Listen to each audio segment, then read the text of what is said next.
So while we get started, tell me what you do. I see that you're a life coach, you're a business coach, you got a couple things going on.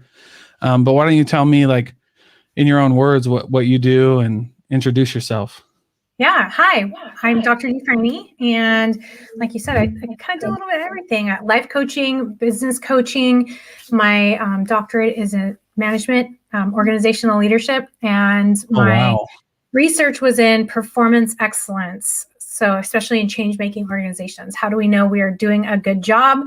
How do we measure impact? How do we do a better job, right? So leading people to get desired outcomes. And so that degree was kind of creating change and influencing Yeah. behavior on a larger scale, a macro level.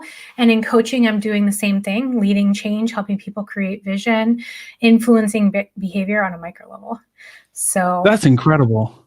yeah. And as you know, for most entrepreneurs, our business isn't in a vacuum, and our life stuff greatly impacts our ability to be successful in our businesses. And so I really look at the holistic approach and help my clients with whatever the challenge is that's in front of them, that's getting in their way of, optimal performance and their desired results. So Absolutely. Well, what's funny about that is I'm really glad that we're meeting, by the way, because what's cool about that is I started this thing on LinkedIn, and I'm not, the only reason I'm saying this is to kind of to lead into what you're talking about.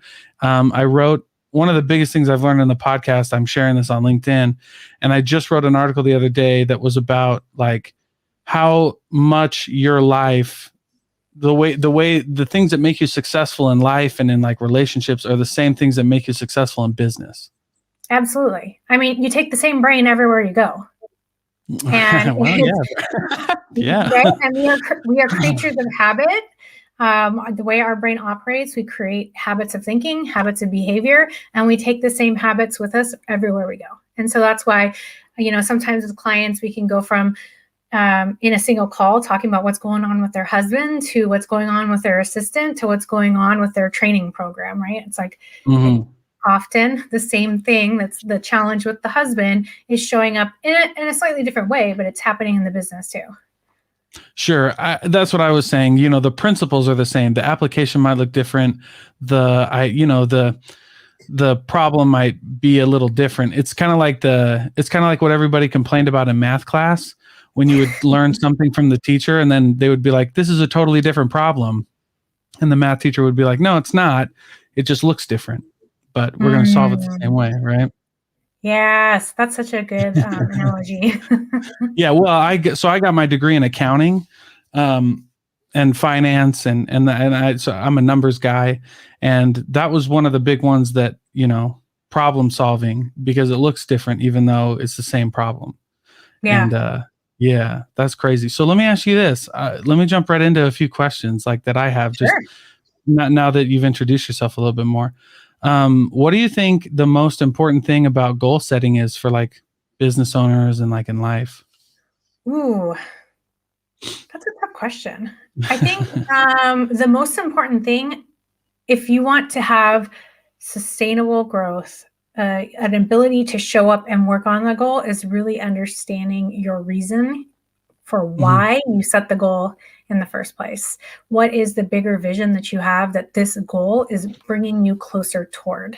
And I think that when you can really are clear on why you're doing the thing, it's easier to show up and do the thing. It creates that burning desire within you to just relentlessly go after it. If you don't have a strong sense of purpose or direction for why you're doing the thing, it can be very easy for the excuses to become distractions. So Yeah, that's a great point, because when I talk about goal setting, like I'm nowhere at the level you are, but I'll get in conversations with my friends about goals and stuff like that, and it inevitably comes up in one of these podcasts. But I like that you brought up, like, why are you setting the goal in the first place? Because you talked about it, right? Like excuses become easier to believe when the reason reason why isn't strong enough. Am I on the right track there?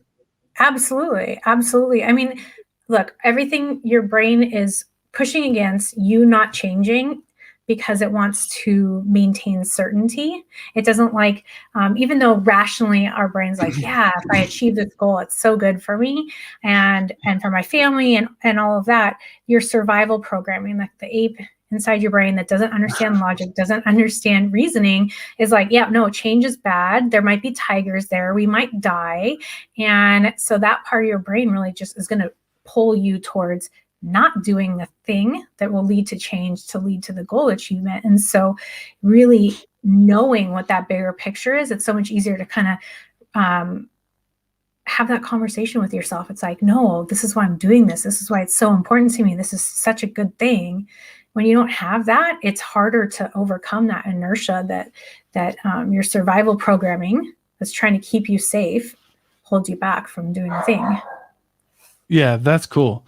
That's great, because a lot of people need to know that kind of stuff. And that's kind of why I asked it, because goals are, in my view, like goals are really a weird kind of topic for me, because like, so I'm an accountant by trade, like that's what I went to school for. I had a few jobs in accounting. But like the biggest part of my career has been in sales. And so like goals and sales are huge. I mean, they're everything. You start your month with it, you know, you have quotas, you have goals. And the problem that I've always run into with goals in like a sales or like a business setting is, because I'm very stoic in the way I think, and like not focusing on, like, if you focus too much on things you can't control, like that inevitably leads, to me personally, that I found, and why I gravitated so much to stoicism, was because like the more I focused on things I couldn't control, the less happier I was. Yeah. Right. And so goals are like tricky for me.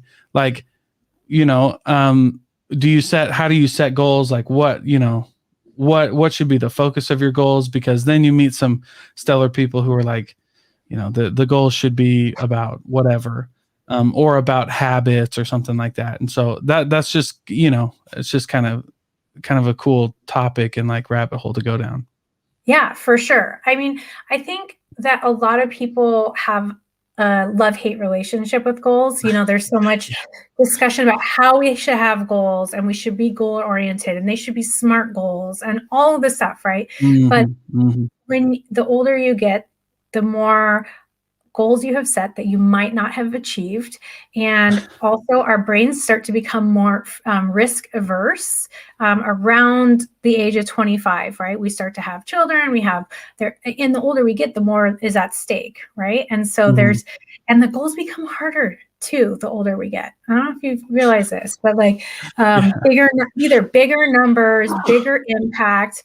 And so because of that, my gosh, I just lost where I was going. Oh, I know. That happens to me all the time.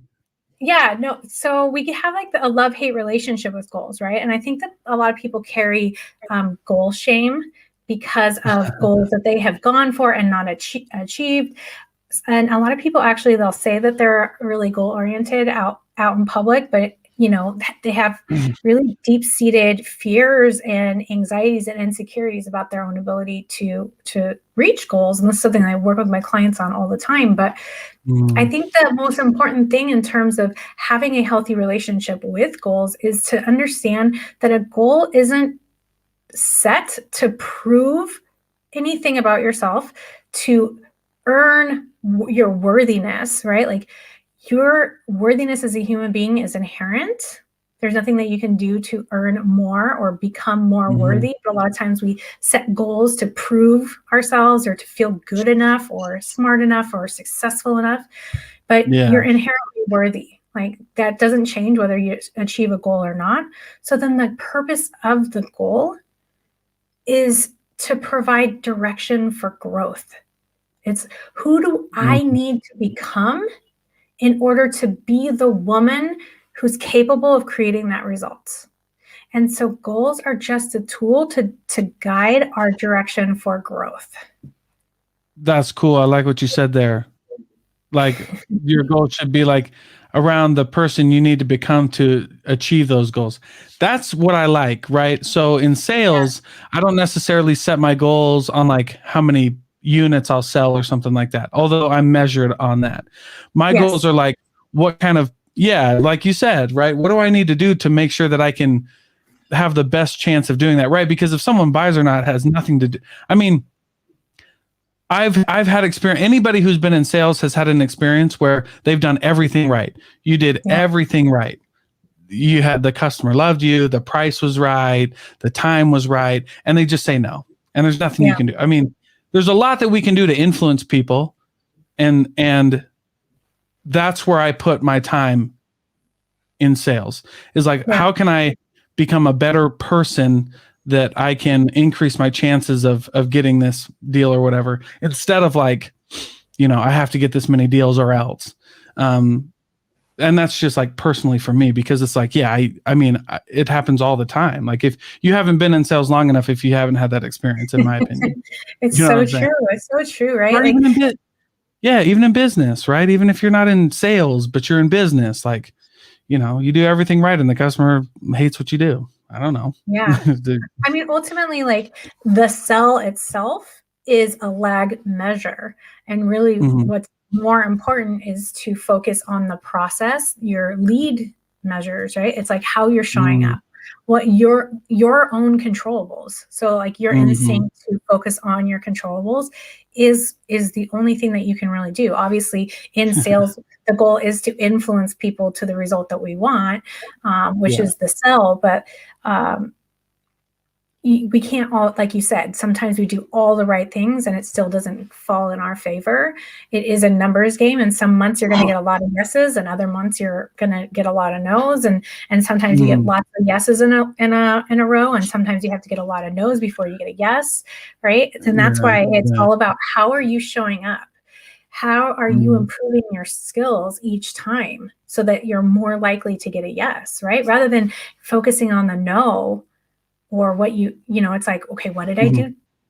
What worked? What didn't work? And what will I do differently next time? One of the most important skills that we can have in sales, in business, or as a growth-oriented, goal-focused human is evaluation. Most people don't take the time to evaluate what they're doing, and you're leaving so much potential and possibility on the table when you don't take the time to slow down and say, okay, in this interaction with a customer, what worked, what didn't work, and what will I do differently next time? And if you are doing that in real time, in action, while you're in action, focused on your controllables, you will start to get different results. But most people just keep showing up the same way, expecting different results, which, I call that insanity. Yeah, for sure. Oh, for sure. Well, so organizational management, that's what you got your doctorate degree. Okay. Yeah. That's always been a fascinating kind of idea to me, because it's super important for an organization to know like its strengths and weaknesses, and also like, but I have this question about culture. It's kind of like a buzzword right now. And the buzzword, and when I don't understand something, I get kind of annoyed because everybody throws it around, and I can't be the only person who doesn't understand this. You know what I'm saying? Like, so for you, my podcast is focused on small businesses. 95% of small businesses don't really have employees.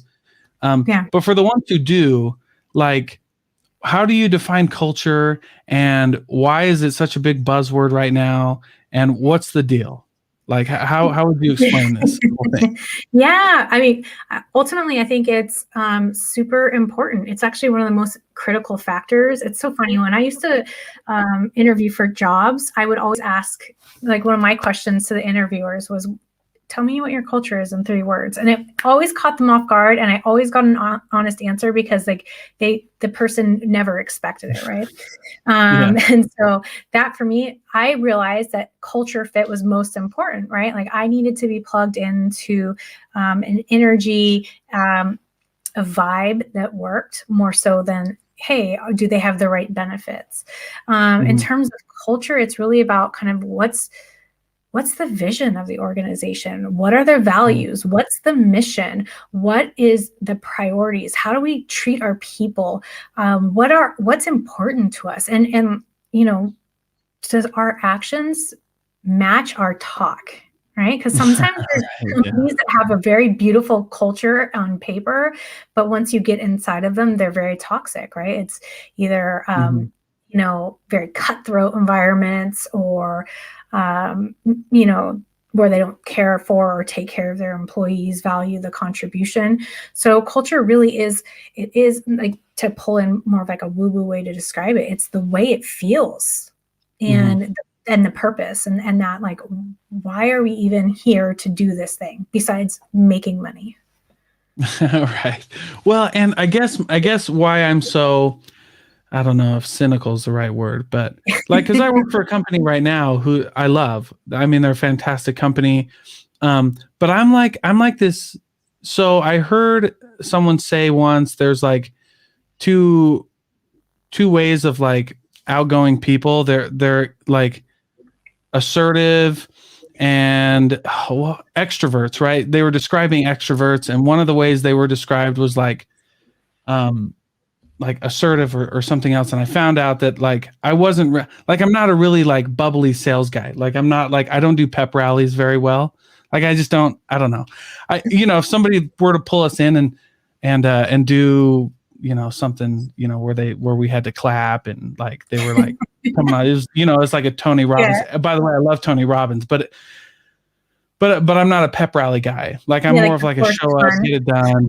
Yeah, yeah, yeah. I'm Yeah. just like, so I guess what I'm trying to say is like, what do you do when what do you look for in culture? I mean, you were kind of talking about it as like, what, if it fits you, if it fits your vibe kind of thing. But what's the most important thing to look for? I mean, like, why is it the most important thing that should be in a company? I mean, we spend more time at a job than we do with our own families. We spend more time in Yeah. a job than we spend on our own interests. And so when you think about the culture, it's really like, I don't know really like a great way to, maybe let's go with flavors of ice cream. Still Okay, ice deal. cream, right? Like a job is a job, but different flavors are appeal. So like some people really like buttered rum Mhm. raisin, and some people, I hate raisins. Like they're just so gross. Like can we not? And some people Yeah, with mint chocolate chip, right? you said And so raisins and ice cream, and I'm like, no way, man. I know I'm like, raisins are so gross, but and so like that, I'd be like, no thanks, right? mhm. If I went into a butter rum raisin company, I'd just be like, this is not the right fit for me. Like I wouldn't. Sure, I could do the job that they're asking of me to do. Like I'm qualified for it, but like I don't want to taste that every day. I don't want to eat that every day. I don't want to have to like Mm. be in that. When my favorite might be like, I don't know, peanut butter like cups, or like mint chocolate Yeah, chip. yeah. Okay, And so cool. some people will thrive in a very, fast-paced, cutthroat environment, and some people don't. Some people like companies that are all about like the pep rallies and the motivational stuff, and some people don't, right? And so Yeah, that's part of the culture. It's the energy and the heartbeat and the personality, I guess, is a good way to describe it. Like the culture is the personality of the organization. yeah. Well, that's great. And I mean, like you said, like that, I guess that's kind of why because I guess that's kind of why, like when I see it on LinkedIn or I see it, it gets brought up or somewhere, I just always kind of like, what do you mean? You know what I'm saying? Because I feel like it gets thrown around too much. Like when you, because I believe you, like I know that it's important because I've left companies where it's like, it wasn't about the money. I took a cut in pay so that I wouldn't have to deal with some of the stuff I was dealing with at my previous company, you know? Yeah. So I totally get it. Like I learned, I was like, oh, you know what? Because I used to fall into this trap. Like I can stay here and deal with all this crap if the money's right, and that didn't last very long. You know what I'm saying? So I understand, but I don't know. Maybe it's just because it's just like it's thrown around everywhere. Like Yeah. people, we have a great culture, and then you go talk to some people who work there, and I'm like, I don't know, maybe if you like that, right? Yeah, well, and that's the thing. Like some places on paper and the way like their public persona, they've got good public relations. It's like this is what we're about. But like what's Mhm. really happening on the inside when the doors are closed and the cameras are off, that's like, that's why I would ask that question in interviews. Like, what is this culture really about? Like I see on the Mhm. website we talk about leadership and authenticity and whatever. But like you person who's working here that like knows how the sausage is made, give me 3 words to describe it. and Yeah. and I would get their honest like assessment because they weren't expecting it. And that's really that was fun for me to like really be like, is this really where I want to be? Mhm. Um, but it's the truth, right? Like sometimes like what we see as an outsider versus what we see as an insider is totally different. Yeah, And I agree. and like I would say for like you said, small businesses, 95% of them don't have employees. It's something that when you are starting to bring on employees, you want to think about it before that. And the reason being is that if you Yeah. don't set your culture, if you don't define it, it will get defined for you. And do you really Yeah. want, Yeah. like often our first hire is what, an admin person? Like, do you want that person in charge Yeah. of like the feeling, the personality, the culture of your organization? Whew. That's a good point.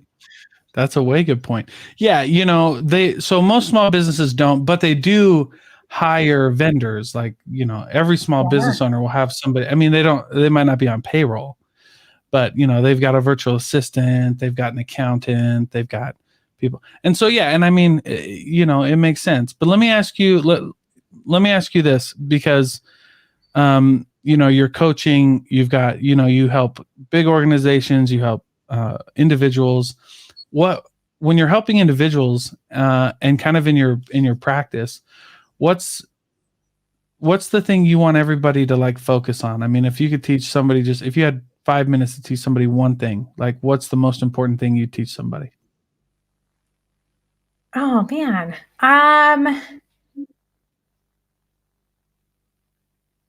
That is a really hard question. I think it's just like the value and importance of Mm-hmm. presence and satisfaction and contentment that's available to you right now Yeah, I without like having to that. change a thing, right? Like you don't have to change a thing. Mm-hmm. Like you could feel good right now in this moment if you just change the way you're thinking. Yeah, that's a great one though, because presence. Well, you said that word a couple times, and it reminded me of, I don't know, have you read the book by Amy Cuddy Yeah. called Presence? Oh, Yeah. dude, So good. amazing book, amazing Yeah. book. And then also, I don't know if you've read Eckhart Tolle, The Power of Now. Also very I've good. He talks Yes, about being the present moment. It's a little bit yeah. more on the Well, spiritual side than Ann Cuddy, but well, it's but that's, I mean, here's the thing, because I'm a, I don't know, you might end up on a getting me on a crazy rant, but like, um, but going back to our conversation at the beginning of like the things in life, and are the same things that make you successful in business, because it make you successful like as a spiritual person. Like some people draw like a difference between like a religious person and a spiritual person. I would consider myself both. Um, yeah, but like, so when you talk about Amy Cuddy, you got Amy Cuddy on this end, and you got the Power of Now on this end. But for me, it's like you're just showing how to apply it. The same thing happens, or whether yeah. you want to call Oh, it religion or absolutely. spirituality. You know what It's I'm just saying? Like I don't really care what you call it. It works. So Yeah. Oh, I think it's really funny because science is like, oh, we're over here and woo woo is over there. And people want to think of it as like a continuum. It's actually a big freaking circle because up here where we connect with woo woo talking about energy, we also connect with Einstein talking about quantum physics, like quantum physics. It's all about energy. Like, come on, guys, yeah. it's a big circle. It's not like a continuum. It's not so different. We're just, like you said, different words and different ways of describing similar phenomenon. Yeah, well, and how to get there, because here's the cool thing about what I like about everything, right? Being present. Amy Cuddy talks a lot about your physical body, like when you change your physical presence, you become more present, right? Body Yes. language, like nonverbal communication. And then people talk about it as your mind, like what do you think about, right? And that's kind of what drew me, what I like about stoicism, which is like you just be here, right? Like Yeah. you got your goals, you got all the hustle and bustle, but at the end of the day, what you're doing right now is either gonna help you get there or not help you get there, right? Yeah. And yeah, and you call it the same thing. Like this is just It's so different true, words, man. right? Like the only time that's real is right now. Because the Yeah, for sure. past the past is like just memories. Those are just thoughts in your brain. And the future is just projection. It's like a visualization. It also just thoughts in your brain. Nothing actually exists. So the more time that you can spend grounded in your physical body in the now, the less likely you are to experience anxiety or depression or any other unnecessary suffering, because usually all of Yeah. that suffering is because we are not here in the moment, being present, noticing what is great about it, right? We're off like in our Yeah, brain thinking about the past or the future and why right now isn't good enough, and right now is good enough. for sure. Oh yeah, for sure. How hard is that for your clients to get? I like when you have that conversation, I'm sure you get pushback. Yeah, I mean, a little bit at Maybe not first, as right? much as I Because think. I mean, I think a lot of my people have, they're high achievers and they're very goal oriented and they're very like, go, go, go. They've hustled their way to where they've gotten. And I offer to them that they can be content now, and continue striving. But we are taught and conditioned to believe that if we have goals and somewhere we want to go in the future, that means that we can't really be content yet because this isn't good enough right now, and Mhm. that we've also been conditioned to use pain and punishment to drive our behavior towards the goal. And so a lot of times when I offer, like, no, you can be satisfied right now, you can be present in the moment, people start to get worried that they're going to become complacent without the pain to push them. But Mm, instead, I want to mhm. offer to you that, like, actually, if you are content and satisfied right now, you're going to have enjoyment right now, but also because you love the challenge of growth, you won't get complacent because you're the type of person that's going to continue to grow and to push the bar, to push the boundaries of your potential, because that's who you are, that's how you're wired. But you can enjoy right now and keep going for more. You can strive, satisfied. Yeah, I think you mentioned the lesson that I learned last year, and that is there's a difference between being content and being complacent. I think Yes. people get those words, think they're synonymous, and they're not. Yeah. Yeah. And Right. it's funny, like our culture, even, I feel like, thinks that content isn't good enough. Yeah, yeah, yeah. Well, what's funny is like they've switched the word, right? And not Yeah. really switched the word, but they've had to paint it in a new light to get people to understand this concept that being content and being complacent aren't the same thing. And they started talking about gratitude, Yeah. right? And gratitude is all about right now. It's not about like Mhm. I'll be grateful when, because that's not gratitude, Yeah. right? That's expectation. That's unrealistic expectations. Correct. Because you don't know what I mean. You don't know if you're going to be happy if you make $1 million. Like maybe you You do, and maybe probably you don't. won't. If you don't change your habits, you're going to be the same brain, just with extra Yeah. money. I like what you said that. Yeah, you did say that. You were like, it's the same brain in all the situations. You're gonna. I mean, we Yeah. don't. We So don't. think about it. Like, if you're whatever your level you're at right now, like maybe Mhm, you're making six figures in your business, multiple six figures, and mhm, not content. You're unhappy. You think it's going to be better when you hit seven figures in your business. Unless mhm. you learn how to be content along the way, content where you are in the journey, you're going to get to $1 million and still not be content because you haven't You know what learned I how like? to be content in the moment. Yeah, you know what I like what you said there. Here's what I like about what you just said was you're probably going to get there, but it's not going to change anything. Yeah. I think that's a powerful lesson that people unfortunately sometimes learn the hard way is that, yeah, you're probably right, dude. You're probably going to manifest or whatever, or work your butt off to get to $1 million. But if you don't learn how to be happy, if you don't learn how to be present, if you don't learn like what makes a good culture in your organization, like I mean, you'll have it and it's not going to be this, but what you thought it was. Yeah. You know what I mean? Because you were living in the future. You weren't focusing on building what you have, but building what you wanted, building it now. You know what I'm saying? Yeah, and like the destination is never guaranteed either. The only thing that's guaranteed is the journey there, right? Sure. And so if you're not enjoying the journey or finding ways to look, there's a lot of stuff in business, like in growing a business, that sucks and it's hard. And I'm not trying to like, like happy wash everything. Like I'm not into toxic positivity, but like we can be content and satisfied and still deal with challenges and hardship. Life isn't supposed to be, life is really 50-50. Like we're going to spend about half of it feeling great and half of it feeling like garbage. And that's like the design, right? Like nothing's gone wrong.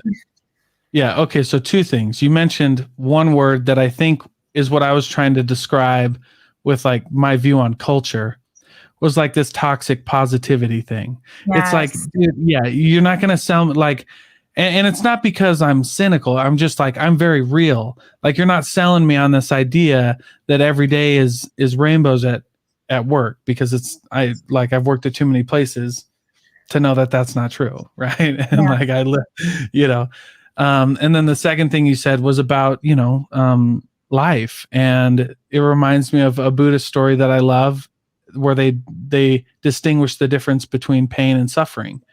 Like pain is getting shot with an arrow, and suffering is the story you tell yourself about why you got shot with an arrow, instead of focusing on the fact that you just got shot with an arrow and now you need to figure out how to not make it happen again. You know what I'm saying? Yes. Like, I love that. I love that story because because it's a perfect segue into boundaries. Like, they maliciously shot you with an arrow, right? Let's stop, right? Full stop right there. Like now we need to focus on like, don't be around that person anymore. Get out of that situation. Don't get shot with an arrow again. Like these kinds of things, right? That are very important to understand. Yeah. Yeah. I mean, pain is a given. Suffering is optional. And I think that like this inability to be content while striving creates unnecessary suffering. Because if you're not content right now, like there's this underlying premise that where you are isn't good enough. But if you look back to you 10 years ago, he or she probably would be very proud of the fact that you are where you are right now and how hard you fought and the results that you've created. I mean, unless you've completely backslid over the last 10 years, but I don't think the people listening to your podcast are like in that group, right? Like there are people that have like pushed forward, pushed through hard stuff and like gotten to where they are. And so if you're not present in the moment, if you're not content in the moment, if you can't find a way to enjoy the journey, you're going to be suffering unnecessarily. That's great. I mean, that's a great one. Like, I mean, you shooting arrows into yourself.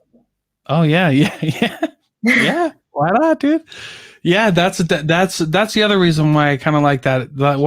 That's my go-to. Like if people have been listening to my podcast for any amount of time, they probably heard me say that quite a bit, because that story changed my life. I was like, holy crap. And then you just mentioned it, right? Yeah, you shot yourself with an arrow, because people don't understand that you need to set boundaries with yourself. Like you need to be like there are some things that I don't do because not for anything else other than I know who I am. For like I'm learning about myself. I've gotten to this point where I know enough about myself that I can't do this. Like for example, I'll get a little personal with you, like alcohol.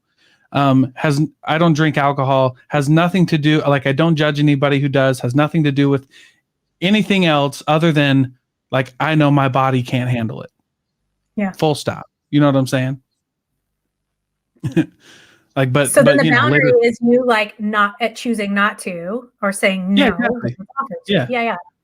Yeah. I mean, like, and so And But so like tonight there's UFC fights in United States, right? And my buddy is a DJ at a bar, and I'll go with them, and all I'm gonna drink is water or Sprite. But and they're gonna do what they're doing, and we're gonna have a great time. We're gonna watch the fights, and then we're gonna go home. You know what I'm saying? yeah, yeah, but That's it it. is. It's all about like making that decision and honoring that for yourself, Yeah, whether it's yeah, and a boundary with other people or with yourself. Like yeah, I yeah, think yeah, yeah, sometimes exactly. we're the worst with ourselves, right? Like I used to have a job where, Uh, as a salaried employee, I would always like either not eat lunch, not take a lunch break, or eat like rushed between phone calls or meetings at my desk. And like the only person that was creating that result was me for not having the boundary of taking my earned lunch break.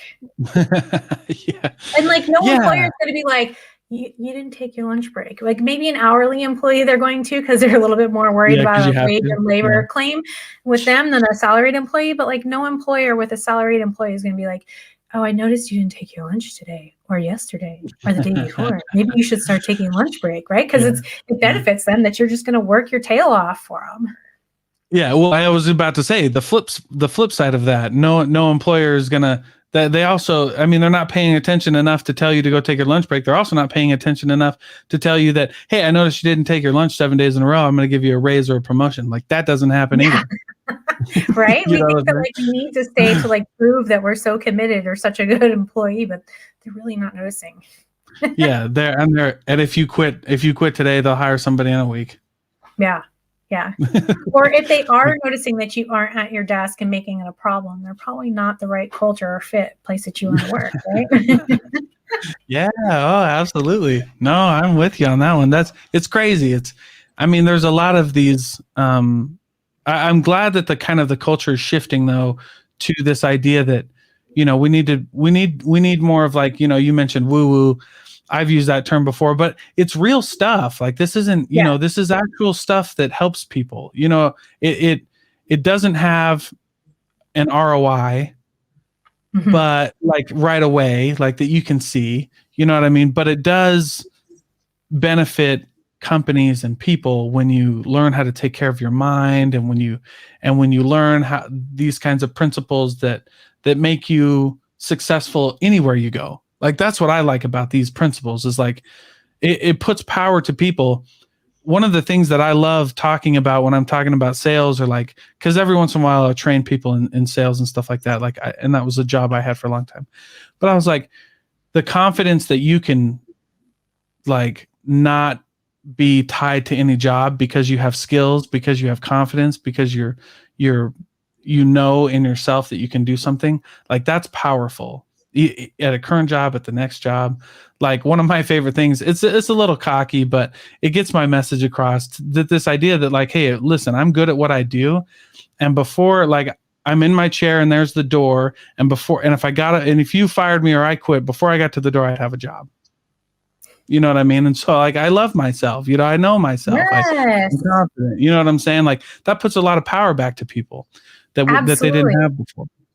Absolutely. And I think that there's part of our culture that tells us that we're not supposed to have that self-love and that healthy self-image, right? That we're narcissistic or conceited or arrogant. Right. But like, and that, I think that is also killing people, right? In terms of their mental health, where you're not allowed to love yourself. You're not allowed to take care of yourself. You're not allowed to have boundaries with yourself. But like having a healthy self-image is not the same thing as narcissism. There's a big difference. But like, having that self-belief that like, hell yeah, I'm awesome and I have what it takes and my skills will be like, you guys don't value my skills, no problem. I'll go to the next place it does. Like that's so healthy. So healthy. Yeah. Right. And so the way I'm saying it probably isn't the best way, and there's a better way. But the idea is this. The idea is what you're saying, right? Is this like, I don't have to, like, when you know that you can do something, like I'm fine. If I love where I'm at, then I'll be here. If I don't have to be here. Like I'm, and that's what I love about, this idea of coaching. And if you're in it to win it with people, if you want them to be successful, giving somebody that opportunity is one of the best feelings in the world. Absolutely. I mean, ultimately what I'm hearing you say is like, first of all, self-trust is so huge. Trusting yourself to always know that you'll have your own back, to land on your feet, to figure it out, right? Like, I think that the belief in your ability to figure stuff out is like one of the most confident creating thoughts and beliefs that you can have. Like, look, I don't have to know everything, but I know that I can trust myself to figure it out. Come on, that like is so like so confident, right? Like, and then Go ahead. Oh man, I just lost it. But like, it's just that idea of like really just trusting in yourself, like, and that self-belief is key, because then you're unstoppable. It's really a growth mindset. That's where I wanted to go with that, right? Like, you're not a failure. Maybe you had a failed experience at this employer, but like you still are a human with like tons of great skills and abilities, and you're going to go in and thrive somewhere else, you know, and that is the undercurrent in coaching, is like, how do you handle failure? Because for a lot of people, failure shuts them down and they stop trying, or they internalize it, and right, if they don't have a growth mindset, like they're going to be like, oh, I am a failure, rather than saying, oh, I failed at this job, but I'm still awesome, and I'm going to be awesome somewhere else. Well, and this is the funny thing, like, so I took a job where like I had a very weird experience with a transition in my career, where I took this job and I was actually not bad. Like I went in there, I sold a few things. I did pretty well, you know. The company had its own issues, and I actually ended up getting fired. And and it would have been pretty easy for me, and it kind of hurt at the beginning, because that's where all my identity was like, I can sell anything. And then for me, I learned that I just kind of learned this thing that was like, it all doesn't, for me, it didn't matter. Like, fired, not fired. Was I good at sales? Was I not good at sales? It doesn't really, for me, I was like, it doesn't really matter, because I had to do certain things at that time that I wasn't able to dwell on those.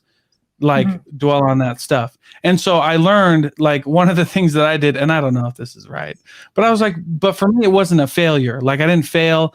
Like, failure didn't exist for me at the time. Like, for me, it was either like wallow and be sad, or like, just be like, hey, didn't work out. Not my cup of tea. Wasn't the lane I was supposed to be in. Keep going. You know what I mean? Yes. Just, you know. And so maybe it's kind of a stretch to be like, failure doesn't exist, because, you know, I see that. But for me at the time, it was like, it couldn't exist. Yeah. You know, it was not the right lane for me. To me, I mean, like, I don't know everything about the details, but to me, that sounds like a really healthy, like, what if failure didn't exist? I love the idea of that question. And I truly believe that failure doesn't exist, because we're either like winning or we're learning. I mean, I guess for some people who don't take the time to evaluate and say, like, what worked, what didn't work, what am I going to do differently?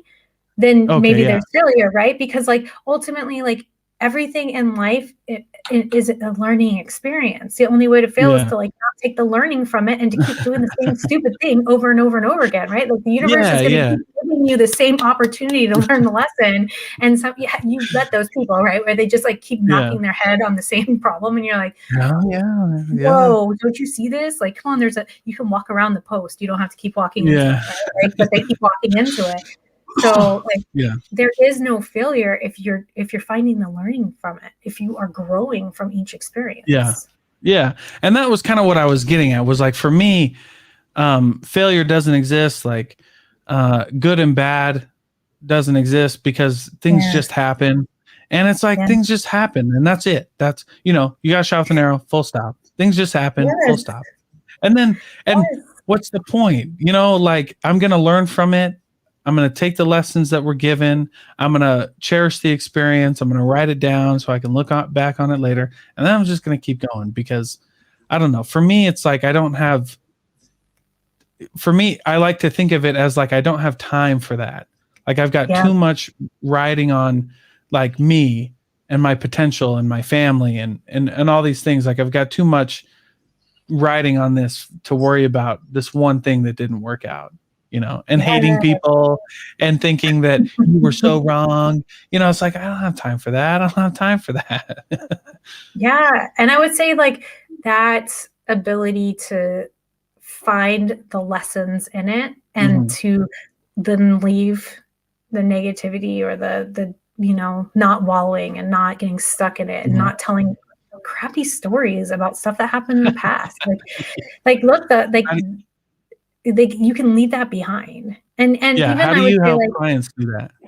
yeah, I think there's a lot of people that have had experiences that they haven't left behind. They haven't found the learning in it. And so sometimes, like, even though maybe it was a decade ago or even longer, I help them rewrite the story they're telling. Because honestly, the only place that the history like lives is in your own brain. It's the thoughts and the stories that you were telling about the experience. And like, why would you continue to tell a story that disempowers you?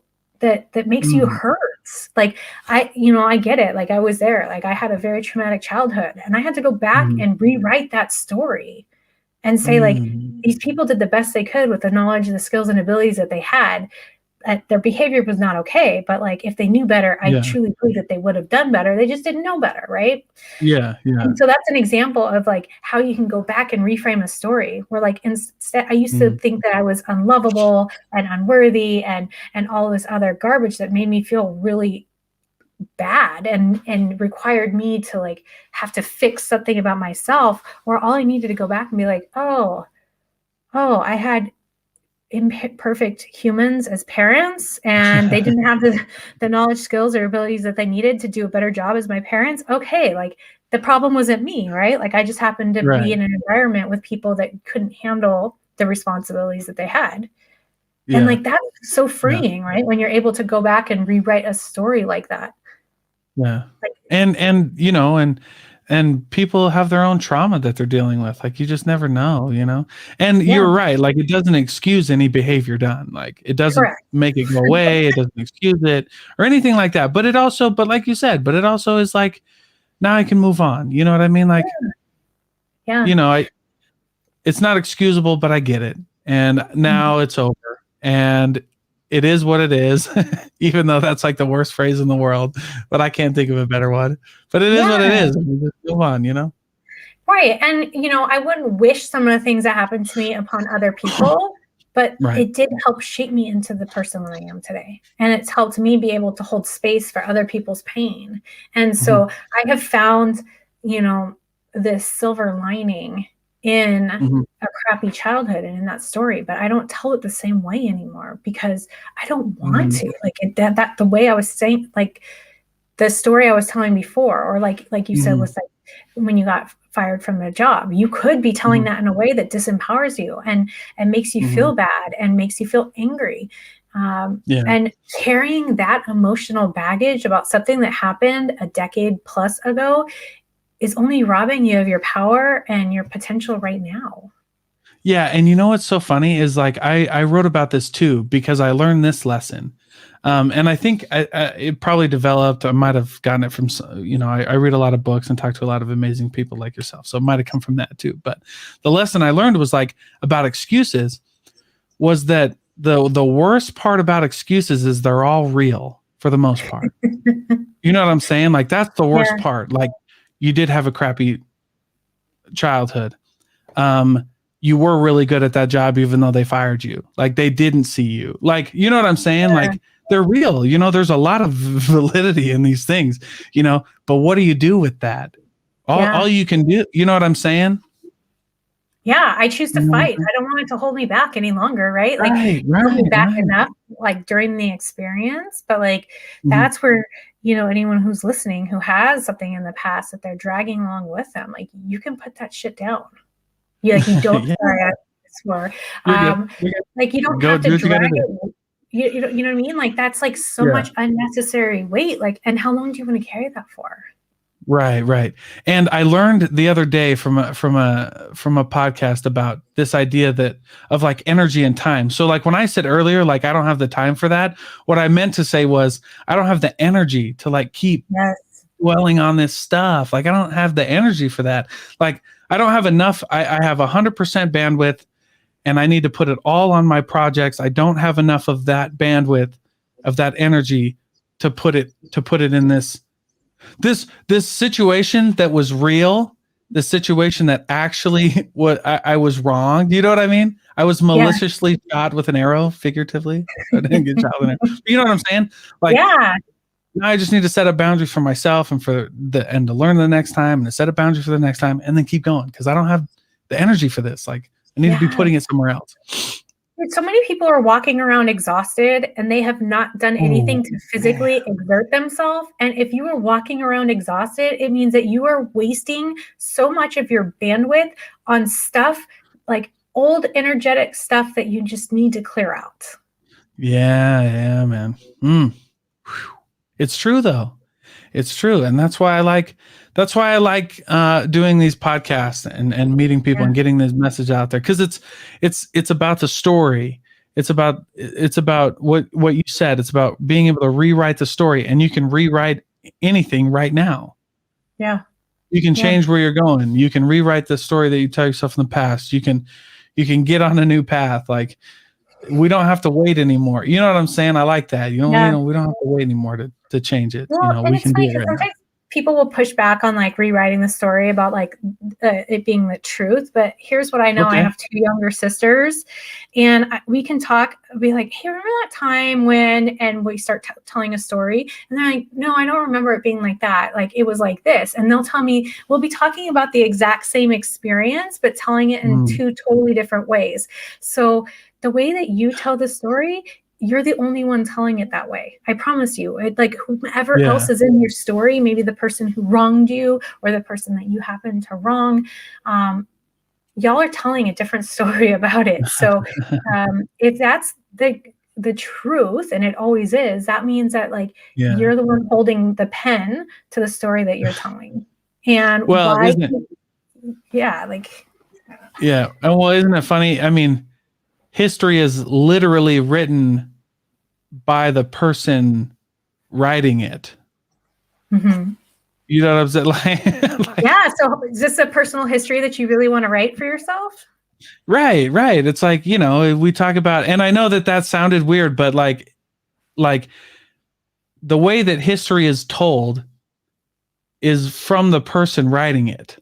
Like that's, I mean, even in our history books, that's why in America we're having so much issue right now. Is because the person who decided to write the history the way that they wrote it was the one who wrote it. we should have had someone else writing it, man. Maybe we wouldn't be in this situation. I don't know. Absolutely. We don't need to get into all that. But that's a whole other rant. But I'm picking up what you're putting down. Yeah. I'd be like, if you're gonna write the story, if you're remembering this, you're the author. Mm-hmm. And I don't know, man. I don't know. People are like, and that's the kind of thing, right? Is when people, is what you said, like, well, that's not the truth. Well, then why don't you just tell yourself the truth of what happened? I was in a crappy spot. I'm taking my job experience. I was in a crappy spot. I made a desperate move that I probably shouldn't have made. It didn't turn out the way I wanted it to, even though I was pretty good at it. Full stop. That's the story. Move on. You know what I mean? If you want to tell yourself the truth, then tell yourself the truth. It was just a bad situation. Like there was could I have done something differently? Maybe. Could they have done something differently? Sure. Did I mess up? Yeah. Did they mess? You know what I mean? You can just keep going. But at the end of the day, it's like, fine. Then tell yourself the truth and just keep going. Yeah. Just don't use that as evidence for some crappy belief that you want to have about yourself, right? Like I'm a bad employee, like I'm not good at my job, or like there's so many interpretations that you could have taken from that truth and use that as evidence. And that's like so many people are walking around with really crappy belief about themselves, and it's because they've got that belief, like I suck or I'm unlovable or whatever it is, and then they're looking backwards at their history to tell it in a way that proves those things true. Yeah. Or one of the Yeah. quickest ways to clear that up is to be like, oh wait, what are the other ways that I could describe that situation? Like, what are the other possibilities? Yeah. And Yeah. this is Oh, so yeah. important. Like, I know we were talking at the Go beginning ahead. about our goals and our future focus, but like, and then we got into the past, but this is so important because most of us look backwards at who we were and the results that we have created to decide what's possible for us in the future. And so many people use the Uh, past to limit what is possible for themselves in the future. yeah, absolutely. Well, and that's the thing, right? Like, because I'm on your side. If you're gonna create the story, then make it in your favor. Then tell Yes. yourself the story. Just be like, hey, man. It was like, and my thing is like, I don't know, getting to the point with me that I was comfortable enough saying like it was okay for me to make a mistake. I think that's when a lot of other things changed too. Was like, you made a Yes. mistake. Okay. Don't we all, you know what I Yeah. mean? Like, you're allowed to make mistakes. You're allowed to be imperfect. And then let that be, and other people, and then allow other people to be, and I'm not, it's always funny when we get into this conversation about like accountability, right? Mhm. Especially because it's easy for me to say in sales that I'm 100% accountable, that if I didn't get a deal, that it was something with me and that I can learn, right? And that's healthy if you're in sales, right? It's not Yes. healthy if you're dealing with like trauma like that. Then the story changes, then that thing changes a little bit. You know what I'm saying? Correct. But You're allow not yourself. responsible for what happened to you, but you're responsible for what you do with it. Yeah, exactly. Yeah. Exactly. And how you can keep moving forward, and how you can like love yourself, and like Yeah. forgive somebody or something like that, right? Yeah. Can we talk about forgiveness for a second? Yeah, Because I think absolutely. this is Please so do. important in terms of the story writing. I think there's this whole like idea of forgiveness is we need to sit down with the person that wronged us and they have to tell us that they apologize to us in the like face to face. And that prevents a lot of people from having forgiveness because a lot of times the person that wronged us doesn't think that they did anything wrong, or they might Mhm, be incapable of apologizing. You might never be mhm, able to have that. And so really forgiveness is you deciding to let go of the anger and the hurt and the disappointment, mhm, not because their behavior was okay. Their behavior was mhm, probably still inappropriate, and we can agree that their behavior is inappropriate. But you forgiving them is you putting down the hurt and the pain and saying, I don't have bandwidth for that anymore. And I'm not mhm, going to spend my bandwidth on carrying this hurt any longer. Your behavior mhm, was inappropriate, but I forgive you. And mhm. forgiveness is like the greatest gift of love that you can give to yourself. Yeah. So my thing is if this is just what I say, right? If forgiveness exists at all, it only exists within us. Like there's Yeah. nothing like, hey, I want you to know that I forgive you. To me, that conversation might be like, for what? you know what Yeah. I'm saying? You know what I'm saying? Like, 'cause like you're saying, right? Like some people just don't know. Like, or then you get into these fights, but it's like, do you have the energy for it? Do you have the time for it? Yeah. Because and then Yeah. and When then you're you get to unwilling set to boundaries. forgive someone or yourself, you just continue to drink the poison. Yeah. And Yeah. forgiveness is all about putting the bottle of poison down and saying, I'm not going to drink that Right. anymore. Right. And it goes back to what I was saying, like, excuses are real.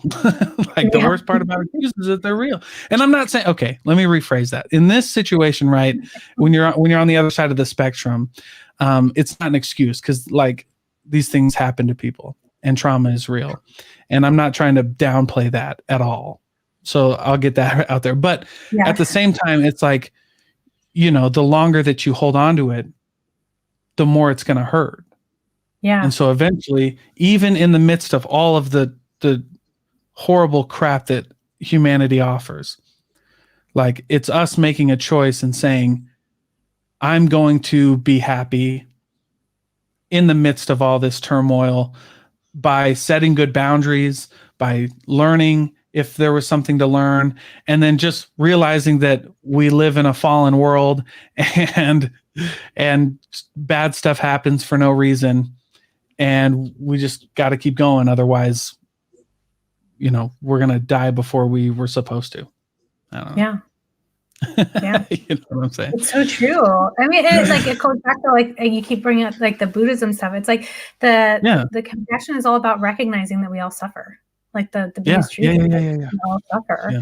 And it's like someone who hurt you is probably hurting themselves, right? Like, doesn't make their behavior appropriate, but like when we can heal the trauma within ourselves, we can see, oh, they were hurting too. Yeah, well, and I think the main point that we're getting at is like when you grow from this, when you grow from your trauma, and when you learn these principles that we've been talking about, you can help other people. And I think that is a really noble goal when you're talking about, look, I'm not just healing from this for myself. I'm healing from this for generations. Because generational trauma is real. Yeah. Like that, I know it's real. Like people think that's woo woo, and I'm like, I'm like, you either don't have empathy or you've never, or like you just don't want to see that, because I know it's real. Like it's happened. Yeah. It happened. If you have to break the chain, and and to heal for other people. I can't remember the exact specifics, but there's this study they did in, I think it was rats, where they shocked a female rat or something, like caused her nervous system trauma. They then bred that rat and then bred it again and bred it like 3 generations, then its child and then its child and then its child. I think it was 4 rats removed from the rat that had the trauma. The 4th descendant had the same reaction. Trauma gets wired into our nervous systems and passed down. And not only that, it's also like, you're raised by the person who had trauma. And if they haven't healed their trauma, the way they deal with that, you're going to learn that from them. And you pass it down that way too, right? Like it's encoded in our nervous systems, but it's also encoded in our habits of thinking and our habits of behavior. And that's how like trauma keeps going until you decide, I'm going to be the one that heals this shit. Yeah, absolutely. Well, and that's the goal, right?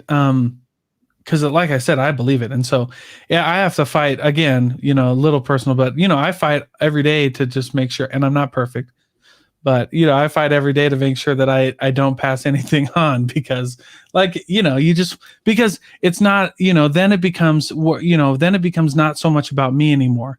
Like I need to heal up to a point so that I can help other people. Like I want people to be happy. And if I genuinely want that, then healing for me is necessary. Yes. Right. Yeah, you know what I'm saying? It's actually selfless, right? A lot of times people are like, oh, well, if I go work on myself, that's selfish. I don't have time for that. But it's like actually the most selfless thing that you can do, because once you heal, you can help other people heal too. You can share and be compassionate and empathetic, and also share like what you learned and share your experience with other people and tell them, hey, this is the path that I took towards healing. This might help you too. Right. Like, that's pretty selfless. Like you doing your healing and not passing that on to your kids, that's selfless too, because they're not going to like have the same experience with the things that hurt that you do. Yeah. Or not even, kids is obviously a big one. Like I have kids, but also like anybody that you meet, like, do you want to extend the chain, or do you want to break it and just be and the buck stops with me, and I'm not going to let this affect not only me anymore, but other people that I interact with. You know what I'm saying? Yeah.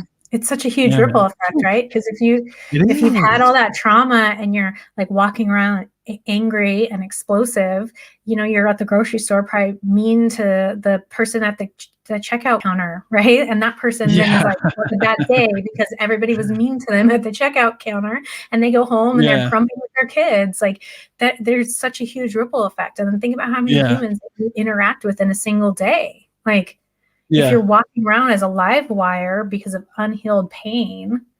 Yeah. That's great. Well, hey, I have taken a lot of your time, but I really appreciate you coming on and talking about everything that you're doing. It was a treat for me. I really appreciate it. Thank you. Yeah, likewise. Clearly, I enjoy geeking out about this stuff, and I love our conversation. So thanks for having me on the Thinking Yeah, Project. absolutely. Before we go, Dr. D, Yeah. where can people find you? How do they get a hold of you? You got a website? I mean, if they want any of your services or anything like that, go ahead and give yourself a plug. Sure thing. My website is myyeslife.com. You can also find me on Instagram at Dee Frayne. And I have a podcast of my own. It's called Ambitious Women, if you want to give that a listen. Oh, I have good.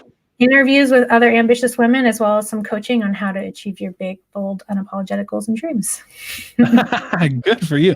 Oh, that's great. I'm going to check out your podcast then. Yeah. Yeah. I mean, it's pointed Because at that's, women, but it's pretty gender neutral information. oh, that's great though. That's great though. Because so before we sign off, Yeah. that's something that that I love because I have a daughter, and I that's my goal for her is like to be, you know, unapologetically herself, girl power. We have our mantras that we recite, you Oh, I know, love that. So good. because it's great. Yeah, it's great. I love it. So thank you, and I appreciate everything, and it was great. Thank you so much. Likewise. Thanks so much, Dalton.